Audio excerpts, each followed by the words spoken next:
Hello everybody, the Rock Church. God bless you. We greet you, my family and I. Just wanted to share a thought that the Lord put in my heart.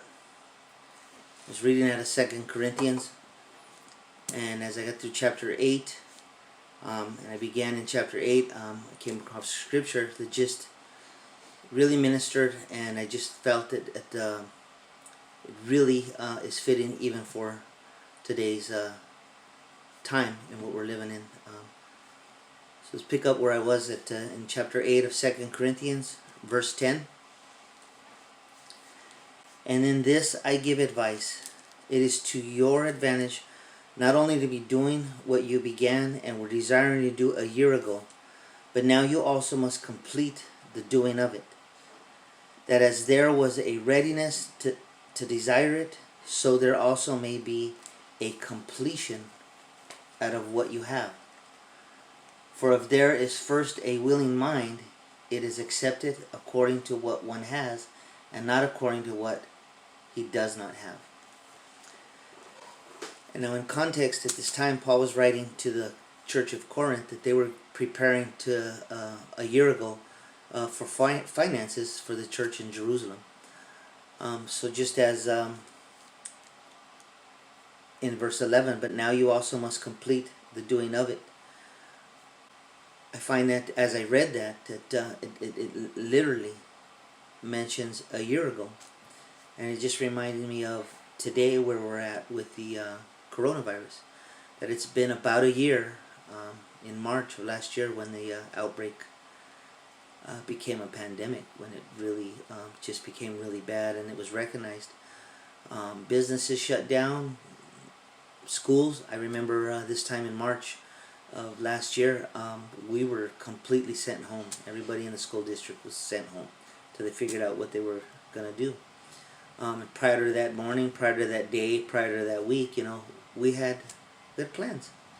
Our work had plans. Our families had plans for our lives. So as I read that the things you were desiring to do a year ago, it's been a year. Let's go forward and let's do these things.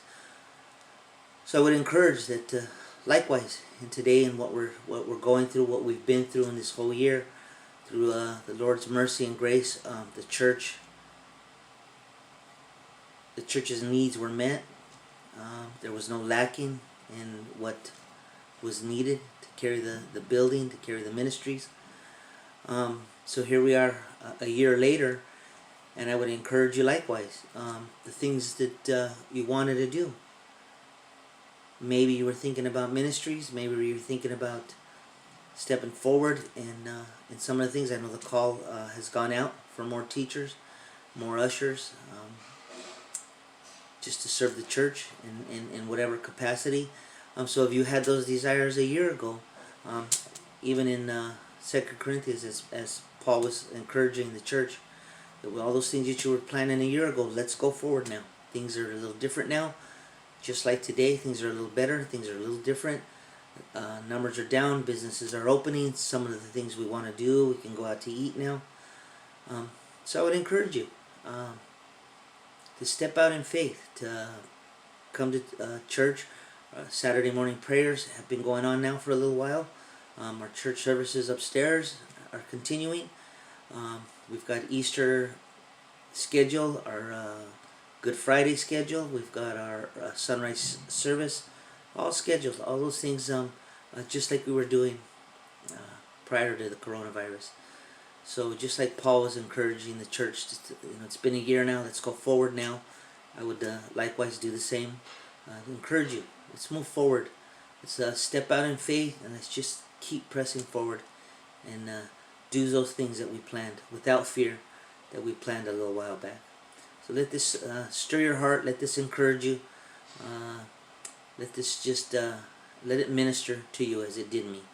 So I just pray, continue just for the body, for the needs, the brethren, all the needs of the body, Lord. So I just say good night. I just say thank you.